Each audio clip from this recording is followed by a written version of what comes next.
This protagonist is the most bloody I've ever seen. Come with me to check out this dark and emotional story, where Adonis' peaceful life is brutally interrupted when his mentor is gunned down right in front of him. Well, I believe no one would be happy seeing that. Here, we will have revolt, revenge, and a determined dark protagonist set on delivering justice with his own hands. Without further ado, let's go to the recap. The anime begins by explaining some things about this world. It tells us that in the beginning, God created humankind, and then created the witches. God shared his powers with them and told them, "In my place, you shall guide the helpless humans." The witches agreed and swore to dedicate themselves to helping humans in the name of friendship. Until we reach the present day, where human technology and science have evolved, and humankind has decided they no longer need their help, even considering them as enemies, beginning an intense and unrelenting witch hunt. After this brief explanation of the world's situation, let's start the story. Adonis and his mentor journey through the desert looking for another city to seek refuge. Even though Adonis is human, his mentor, Chloe,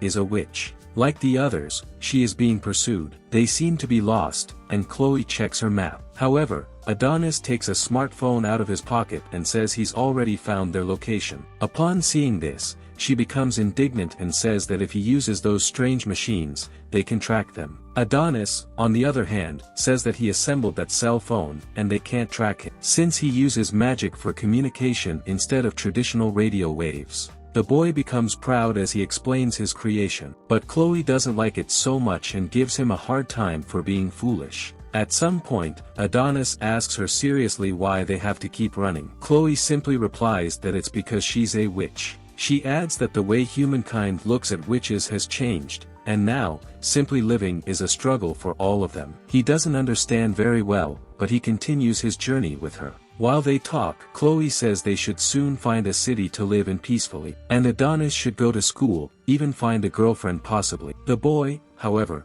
says he doesn't want to go to school. He prefers to continue being her apprentice. At that moment, Chloe teases him, asking if he likes older women, which makes the boy feel embarrassed and awkward. They seem to be quite happy, but this ends when a group of humans quickly appears in various vehicles. Adonis even tries to help with his magic, but Chloe stops him, and she ends up dealing with all of them herself. Afterwards, Adonis is upset and asks why she doesn't let him help, since he can cast spells too. Chloe says that Adonis is too inexperienced with magic, and before she finishes speaking, the boy summons a giant sword. Adonis then begins to question why she doesn't let him fight because he is human like them. Since she is kind, she doesn't want him to kill his own kind, but Adonis says he can't stand not being able to protect her anymore, which surprises her very much. Soon, Chloe hugs him and says she loves him too. Pay attention to how close they are and how much they love each other. This will explain or at least justify Adonis' actions later on.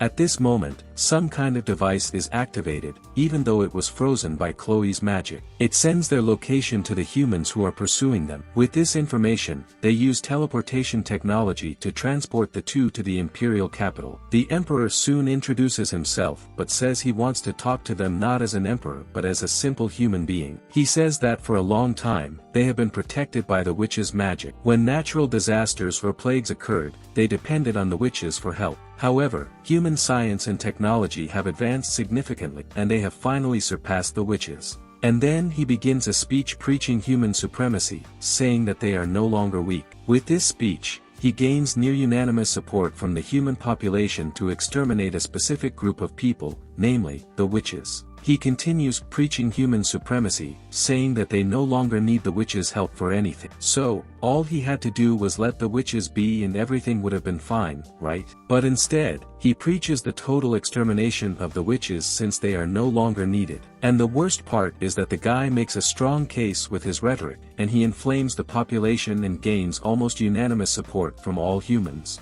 At this moment, Adonis and Chloe are teleported and appear before everyone. Adonis tells Chloe to run away and says he will buy some time, but he is easily restrained by some guards. The emperor then says he understands. Adonis was raised by a witch, and he says this is the end of the world. At this moment, Chloe speaks to the emperor. She is angry and says that if he values the lives of his people, he must release her apprentice immediately. Now, things are about to get ugly. She summons her ice staff and makes a really scary expression. She says she doesn't want to fight against citizens who are humans like Adonis. But the Emperor isn't giving her any option. She begins to cast her magic and is ready to go all out. Well, I wish I could say that, but reality is harsh, my friend. As she was finishing casting her magic, suddenly it is completely nullified, and both her ice magic and her staff disappear in the blink of an eye. Chloe doesn't understand anything, and the Emperor explains why this happened. He says fortunately for him, humans have developed technology that completely cancels out the witch's magic, so at that moment, she is not much different from a human. Adonis also tries to use his magic with his pen, but it doesn't work either. At this moment, the Emperor approaches Chloe, tears her clothes, exposing her body, and slaps her. Meanwhile, the perverted humans start taking pictures of her, making the most repulsive comments. Seriously, if you're not wishing for the end of humanity at this point, you're crazy. The witches did absolutely nothing against humans. The simple fact that they had powers caused all this. Now I want everything to burn, you can judge me. As expected, Adonis becomes completely outraged upon seeing this. And when the boy yells that he'll kill them, the Emperor orders his soldiers to kill the boy. Upon hearing this, Chloe bows before him and says that Adonis has nothing to do with this. It was she who raised him, and she understands that they want to eradicate all witches. But that boy is human, just like all of them, and they shouldn't kill him. She even says that she kidnapped him and raised him as a slave, which is why he follows her. And she begs them not to eliminate the boy. Adonis, upon hearing this, doesn't understand anything, as he knows she's only saying that to save him. The Emperor then points his gun at Chloe,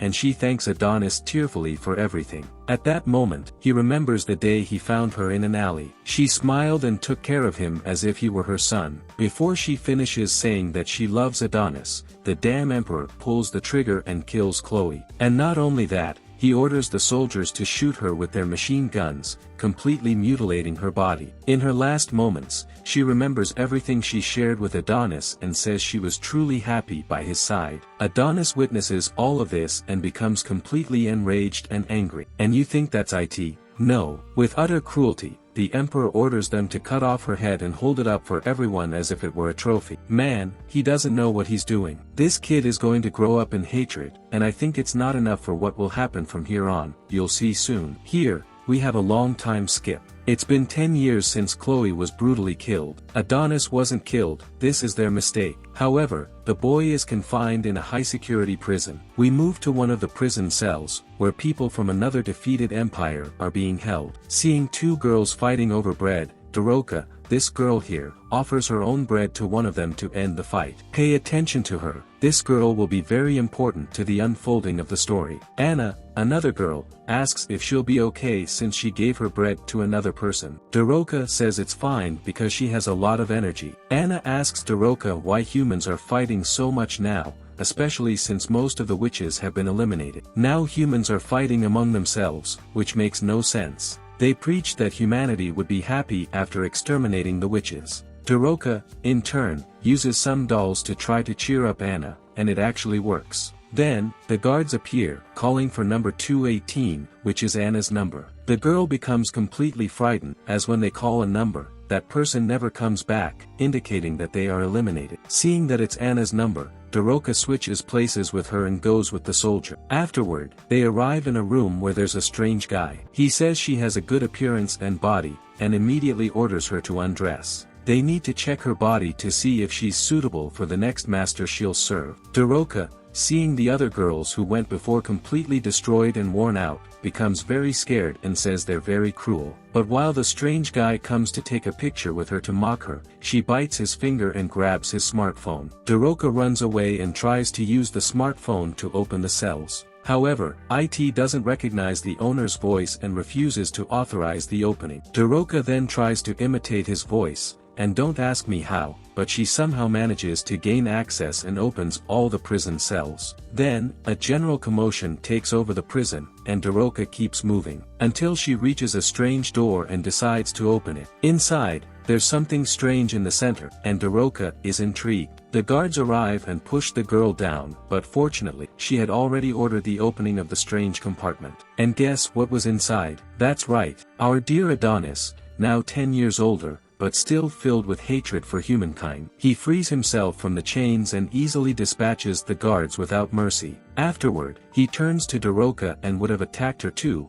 as he believes all humans are guilty. The girl is scared and begs him not to kill her. Adonis shoots anyway, but don't worry, he didn't shoot her. After that, we see that the humans have sent some kind of cyborg after Adonis, which seems to be very strong, despite being strained. Outside, Adonis begins his bloody vengeance. He makes his revolver bullets huge and completely destroys one of the city's buildings. And he says that now is the time to kill all the citizens. Afterwards, we see Doroka. She managed to escape and is wandering through the city. Meanwhile, all hell is breaking loose. Adonis summons some kind of giant titan and starts rampaging through the city. Cars are being hurled, buildings are falling, things are going crazy, my friend. And with a lot of anger, he declares that it's better for the emperor not to run. At this moment, the human general asks where the magic nullifying device is, as they need it to stop Adonis. Meanwhile, Adonis continues destroying everything in his path. At one point, some tanks attack Adonis, but strangely, the projectiles are deflected before they even reach him, leaving everyone puzzled. At this moment, we're explained that during the 10 years Adonis was imprisoned, he mentally studied magic and figured out the best way to wipe out the human race once he got out. It's also explained that, as Adonis isn't a witch, his use of magic is different. He relies on writing for this, learning from Chloe how to transcribe the mechanisms of magic, and using his special pen, he can mechanize magic. This wouldn't have been possible without an exceptional teacher. Now, for Adonis, it doesn't matter who was there or not 10 years ago, he just wants everything to explode. He summons 2 machine guns and starts killing everyone in his path. The boy even wears a satisfied smile while doing so, but soon he realizes this doesn't make him happy. And at that moment, several missiles hit Adonis's giant beast, throwing him away from the Titan. And with that, the city continues to be destroyed, both by him and the humans themselves. Amidst all this, Doroka appears trying to comfort a little boy who has lost his mother. She helps him find her and quickly runs away. Afterward, we see the wretched emperor. He's very ill, and he says there's a lot of noise outside. His wife tells him to calm down, as the empire he created will handle it easily. He mentions that all this was possible because he had a beautiful queen who supported him. But he says it's coming to an end, as he contracted an incurable disease. Is it karma? Well, that's what happens to those who do evil, it always comes back. The emperor asks if this is God's curse. But he says if it is, he doesn't regret it. Thanks to him, they built a hyper-scientific civilization and eradicated the witches. According to him, everything was done in the name of progress. According to him, humanity would never advance as long as the witches were among them. He also says that the new era doesn't need magic. Meanwhile, Adonis is there, destroying buildings, bringing down helicopters, and killing as many people as he can. At some point, in the control room, they notice a civilian approaching Adonis. And we see that he was talking about Doroka. She shouts at him to stop everything immediately. She begs him to please stop, as he has taken many innocent lives. And when she mentions not wanting to see more innocent people die, Adonis gets even angrier, as he remembers Chloe being brutally murdered. Adonis is furious and says he should have killed her when he had the chance in prison. Doroka,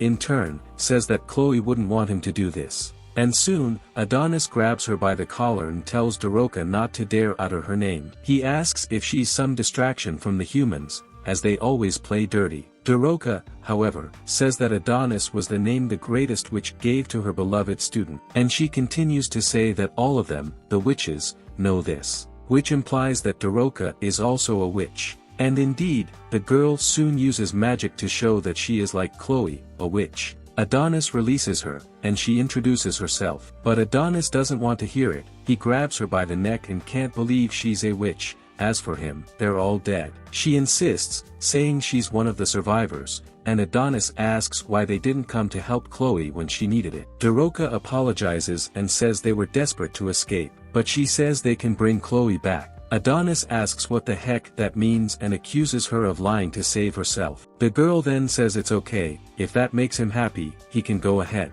But she's glad to have met him and gives a beautiful smile. A smile that softens the heart of our bloody protagonist, as he remembers his teacher. At this moment, he gives up on killing her, asking if they can really bring her back, while shedding tears. Doroka says yes and asks him to go with her. and she says he's not alone anymore. But when he softens and reaches out his hand to her, well, this happens. The girl is simply shot by a sniper and completely destroyed in front of Adonis, who saw her as a hope to bring his teacher back. Well, you can probably imagine what will happen next, but we'll only find out in the next episode. Tell me in the comments what you thought of this anime, and while you're down there, give that like button a click and subscribe to the channel. Help a brother out. And finally, for those of you who are real and watched until the end, I've left an awesome video here on the final screen. It tells the story of Fate, a boy born with a useless ability, but everything changes when he finds a legendary sword. Click there and check it out, you won't regret it. Cool. See ya.